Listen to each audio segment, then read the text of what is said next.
नमस्कार। News India 24/7 के इस खास कार्यक्रम में आपका स्वागत है।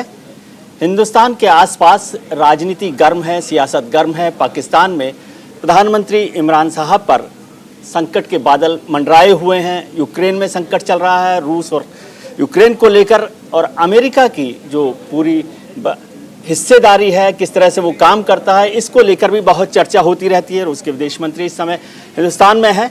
हमारे साथ इस वक्त न्यूज इंडिया पर खास तौर से यूएस के स्टेट डिपार्टमेंट के स्पोक्स पर्सन जैड तरार साहब हमारे साथ मौजूद हैं। विदेश मंत्रालय के प्रवक्ता हैं, बेहद खूबसूरत पर्सनैलिटी और बेहद खूबसूरत आवाज़ के, और दुनिया की राजनीति को बेहतर तरीके से समझते हैं तरार साहब। तरार साहब, आपका बहुत बहुत स्वागत है। न्यूयॉर्क और वाशिंगटन तो बहुत दूर है, मैं अभी इस्लामाबाद तक जाना चाहता हूं। पहले लोग ऐसा कहते हैं कि इस्लामाबाद जो है वाशिंगटन से चलता है, क्या ये बात ठीक है? मैं ये कहूँगा कि देखिए, राष्ट्रपति बाइडेन ने बहुत स्पष्ट तौर पर कहा है कि जो हमारी राजनीति है इस वक्त वो ये है कि हमने पूरे विश्व के साथ चलना है जी। हम किसी को भी कभी नहीं कहते कि आपने ज़बरदस्ती अमेरिका के साथ चलना है, बल्कि हम समझते हैं कि जो हम क़यादत करेंगे, जो हम लीडरशिप करेंगे, आपको भी याद होगा कि राष्ट्रपति बाइडेन ने कहा है कि हमने अपने ताकत की मिसाल से नहीं हमने लीडरशिप करना, बल्कि हमारे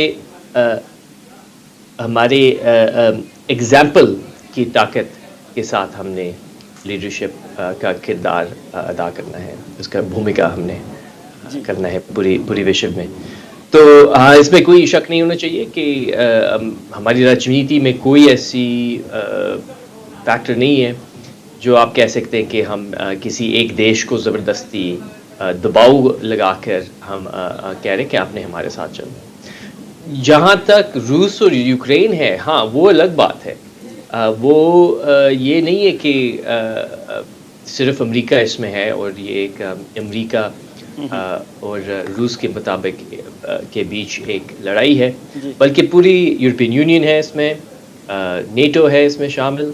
और आपने भी देखा होगा कि यूएन जनरल असेंबली में हमने वोट के हिसाब से देखा है कि 140 से ज़्यादा से अधिक देश ने मिलकर कहा है कि जो रूस कर रहा है इस वक्त यूक्रेन में वो गलत है। अभी जो रूस के विदेश मंत्री हैं वो हिंदुस्तान के दौरे पर हैं, आप जानते हैं। अमेरिका इस बारे में क्या सोचता है? उन्होंने क्रिटिसाइज किया है कि उनका दौरा है, उनकी जो विजिट है उसको लेकर, तो आप क्या सोच रहे हैं? क्या किसी एक मुल्क के विदेश मंत्री किसी दूसरे मुल्क में आते हैं, उसमें अमेरिका की क्या भूमिका हो सकती है? जी देखिए, हम समझते हैं कि अगर एक लोकतांत्रिक देश है, यहाँ पे पूरे विश्व में कोई भी ऐसा लोकतांत्रिक देश है जी, हम समझते हैं कि उनके इंटरेस्ट में है कि जो हम देख रहे हैं इस वक्त यूक्रेन में, कि हम मिलकर एक ही आवाज़ में कहें कि ये बिल्कुल 21वीं सदी में ये बिल्कुल नहीं चलता कि 21st सेंचुरी में आप अपने पड़ोसी देश पर हमला नहीं कर सकते बिला वजह। और हम समझते हैं कि ये हर एक देश के फ़ायदा में है। जहाँ तक एक ख़ास देश का राजनीति है, उनका जो फॉरेन पॉलिसी है रूस के तरफ, वो एक अलग बात है। फिर वो हमने कुछ करीब से देख रहे हैं। आपने भी सुना होगा कि राष्ट्रपति बाइडेन और हमारे विदेश मंत्री ब्लिंकन ने भी बहुत स्पष्ट तौर पर कहा है कि हाँ बिल्कुल कि हम रूस पर दबाव लगा रहे हैं ताकि यूक्रेन में अपना नाजायज़ युद्ध को ख़त्म करें, को बंद करें।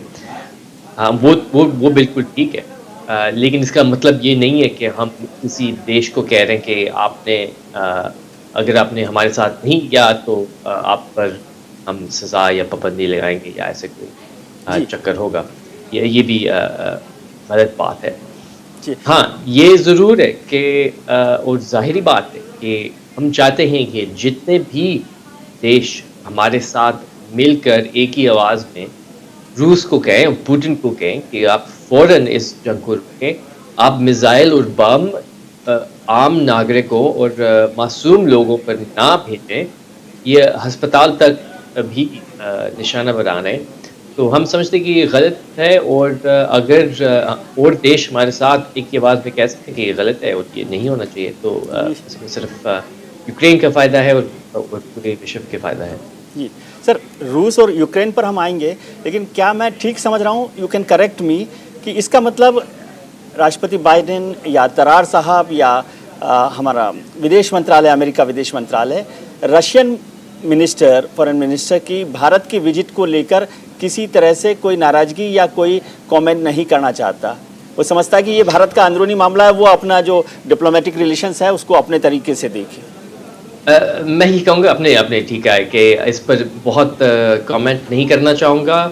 पहली बात तो ये है कि आपने ठीक है, ये भी ठीक है कि दो देशों के बीच जो कोई बातचीत जारी है उस पर मुश्किल से ही हम कमेंट कर सकते हैं। लेकिन इस बात पर मैं ज़ोर डालना चाहूँगा कि सिर्फ एक विज़िट या एक बातचीत या एक्सचेंज की बात में नहीं है, बल्कि हम ये चाहते हैं कि पूरी विश्व इस सूरत हाल को देख कर कहे कि ये बिल्कुल ठीक नहीं है, कि ये कैसे हो सकता है कि 21वीं सदी में कि इस दौरान हम देख रहे हैं कि एक ताकतवर देश जिसके लीडर जो है वो इलेक्टेड नहीं है, जो कि एक डिक्टेटर है, उन्होंने फैसला किया कि वो अपने पड़ोसी देश पर, जो कि एक लोकतांत्रिक देश है, जिन्होंने वोट कर एक प्रेसिडेंट को बैठाया है जी, उन्होंने फिर फैसला किया कि उन्होंने 2 लाख सैनिक फोर्सेस के साथ उस देश पर कब्जा करना है और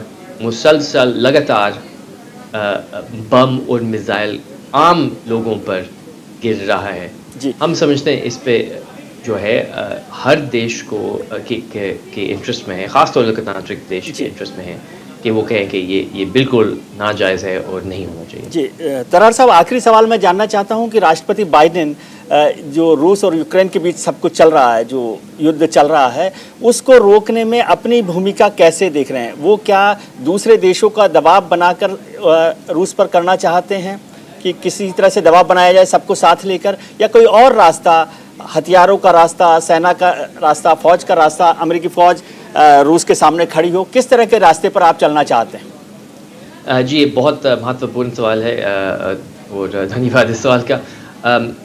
देखिए, इस वक्त राष्ट्रपति बाइडेन की 3 मेन पॉइंट्स हैं हमारी राजनीति के। जी, पहली बात तो ये है कि हमने यूक्रेन को सपोर्ट देना है, जितना हम दे सकते हैं वो हम लगातार दे रहे हैं। सिर्फ अमेरिका नहीं, नेटो, जितने भी हमारे साझेदारों, सहयोगियों हैं, जिनमें शामिल फ्रांस और बाकी यूरोपियन यूनियन के जो देश हैं, वो हम लगातार दे रहे हैं। 2 बिलियन तक हम हथियार भी दे चुके हैं, जिनमें कई ख़ास एडवांस हथियार भी हैं जो हम यूक्रेन को दे चुके हैं। ह्यूमैनिटेरियन मदद भी है ताकि हम आम लोगों तक भी मदद पहुंचा सकें, वो 1 बिलियन तक हम दे चुके हैं। तो पहली बात तो ये है कि हमने यूक्रेन को सपोर्ट देना है। दूसरी बात ये है कि हमने सज़ा देना है रूस को।